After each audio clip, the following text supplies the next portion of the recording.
Oh my goodness, welcome back to Lead Piss Live and here at the Diversity in Aquatics Conference that was assisted in a great way by the American Red Cross, brought out a tremendous amount of people here to experience the wonderful world of swimming, water sports, water safety, everything else that's going on and reaching a diverse community. This is the largest conference we've had. This is 2017. Over here we have the great Thaddeus, Gamory, who's one of the, what do you call it? I'm the Council's coordinator and the program's development director for Diversity in Aquatics. Okay, he's got a long title and he gets no money. See, if people have those kind of titles, they should get money with that. And let's get your full title. I'm Joyce Walls, and I'm president of the Joy of Life Developmental Institute. Where is that located? It's in Maryland. Okay, and Thaddeus is here locally, but he deals on a national level in terms of a lot of the work that happens with diversity and equality. Let me say something along the way. Think about Star Trek, okay? The Starship Enterprise, the old version, Captain Kirk, Spock, and Sulu, and Dr. McCoy. In any organization, you have a person at the top that makes final decisions, but you have your Spock, which is Mariam, who's the brains of the operation. You have Sean, who's the captain of the organization. You have the wise doctor, who is Thaddeus. Then you have the communications director, Lieutenant Uhuru. I can't be her because I'm a male, but just consider me and Ken and all the board members sort of like Mr. Chekhov and Sulu and all those people in the enterprise, and we're able to travel around the world and get some things done. How about that? Sounds good, man? Sounds good. I'll take it. Are you old enough to remember the old original cast? Absolutely, yes, absolutely. I'm a Trekkie. Let's find out what your organization does. Yes, my organization is a nonprofit that supports adults with autism. And one of the things, we support them specifically with recreation. That's the largest thing that we do. But we also provide resources, information for resources. We're trying to get into workplace assistance. And so we just try to help them as they go along, because when they turn 21, they age out of the educational system. And so a lot of them wind up sitting at home. Only 25% of adults with autism actually get services to actually go into adult programs where they're helped with different things. So we just try to help with that. How does Aquatics fit into that mission? Actually, it was Thaddeus that told me, to look into it. And I actually started searching information about how many people with autism actually die prematurely from drowning, and it's a lot of them. So at Thaddeus's urging, I went ahead and took the classes and became an instructor from USA Swim Masters, Master Swim, excuse me, and now I'm working to try to curb the number of people with autism. Usually it's with flight. They flight because they run. A lot of them run, and in those situations, a lot of them wind up drowning. What have you gathered from attending this conference so far this weekend? Oh my goodness, it was so wonderful. I have learned so much that I really did. I was trained as a lifeguard many years ago. We're not going to say how many, but I'm just telling you, many years ago. And as a teenager, I did not know any of that. I was doing it for fun, and I have learned so much here. That actually people are thinking about people with autism, that people are thinking about, just normal people who are dying prematurely because of lack of knowledge. And that's where diversity comes into play. That is more and more people are constantly saying they learned about things from Thaddeus.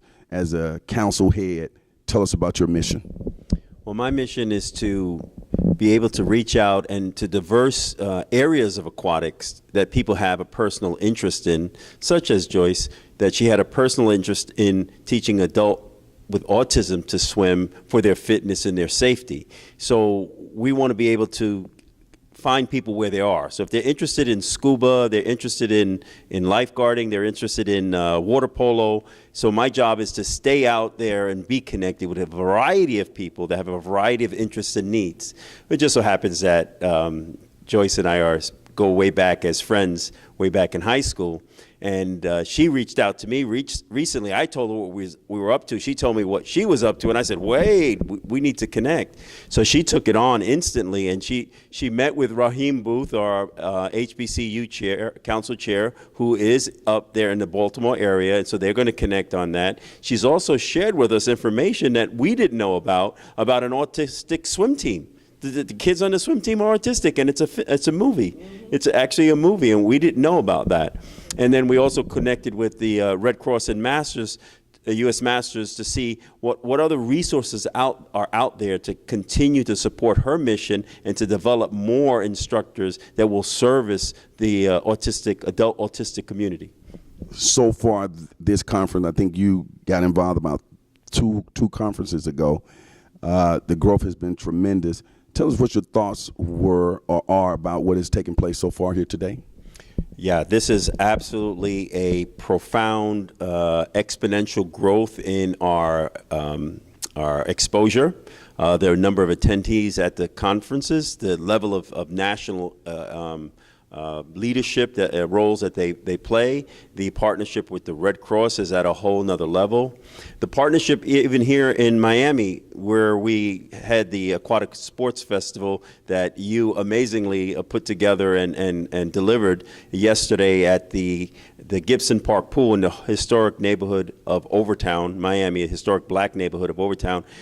That we've already made an impact and left our mark. We are connecting and having relationships with the Miami-Dade School District, and Superintendent Carvalho spoke today. A great guy. Yes, exactly. And we had a relationship with the City of Miami Recreation and Parks Aquatic Supervisor who was at the pool. We had a collection of Red Cross national leaders came and got in the water or manned different stations. We had people from around South Florida and around the nation in the water supporting an aquatic learn to swim, water safety, water sports day, and it profoundly impacted that neighborhood that they want us to come back. And Lee, I have to give you just total credit and admiration on your skill and your knowledge about how to do that in a community that traditionally doesn't swim, doesn't have a big, powerful swimming population, to track them to the water and to make it fun and safe at the same time, educational and inspirational.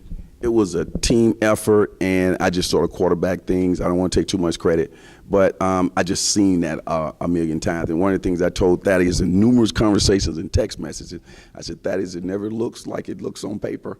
And I was looking over there at your group and how well you were working with that group and the assistance that you had over there, and how you had in your mind what was going to happen. I say, now he sees how to exactly what's happened, and all of a sudden you got 25 8-year-olds staring at you.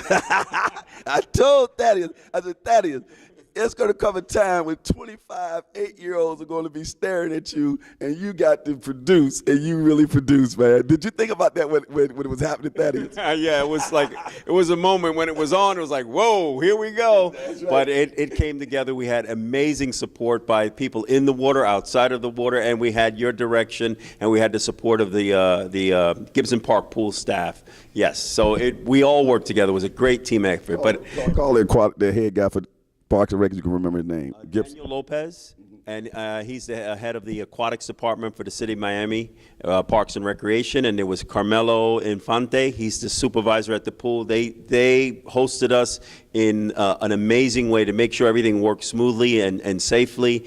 And then we had the Reed Park came. Name some, if you can remember some, because they're going to be looking at this, some of the parks that bus kids out there. I don't remember the other. Old Summer Groove. Yes, it was the Overtown Youth Center, and it was two other parks and recreation facilities within the city of Miami, but I don't know the other ones. We'll get that later. Okay. And it was a huge success. We had scuba divers out there. Gerard led that, and canoeing, CPR and rescue techniques, and swimming. Videos shown. Susan brought out the pizza and the food, and then we had Thaddeus doing that. What he was doing with Thaddeus. I keep asking people what was the name of what your name of. I don't want to call it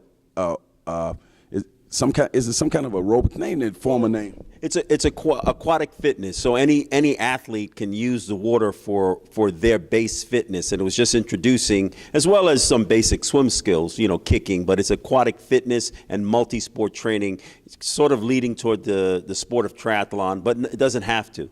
It doesn't have to be triathlon focused training. We got to wrap this up. We got to get up here to the banquet. I want to get one more question in for you. When you go back, after what you gathered today, Joyce, when you go back and you look at your list of things to do and how you can marry those into diversity in aquatics and what we do and what you're doing with people with autism, let's talk about maybe 3 things that you see are key things that you make in target. First thing that I'm going to do is on April the 29th, I have an aquatics and autism for Autism Awareness Month. I have an aquatic event happening, and we have some people there from a group called Sensory Swim who have a big, they have a great amount of success with teaching people with autism how to swim. So I have several different people from there, and then I myself am going to go to get my water safety instructor certification in June. So those are, and the third thing, really just, just want to make sure that people understand, what's going on with people with autism. Well, we're here for you. We embrace all forms of diversity. We're glad you came out. Glad you and Thaddeus connected. Thaddeus, congratulations again. He received the Lee Pitts award last year. We're going to have some more awards this year. If you got the Lee Pitts award, the first award I gave out, I hold him in high esteem. I'm still going to have to jack him up every now and then. I love you to death, man.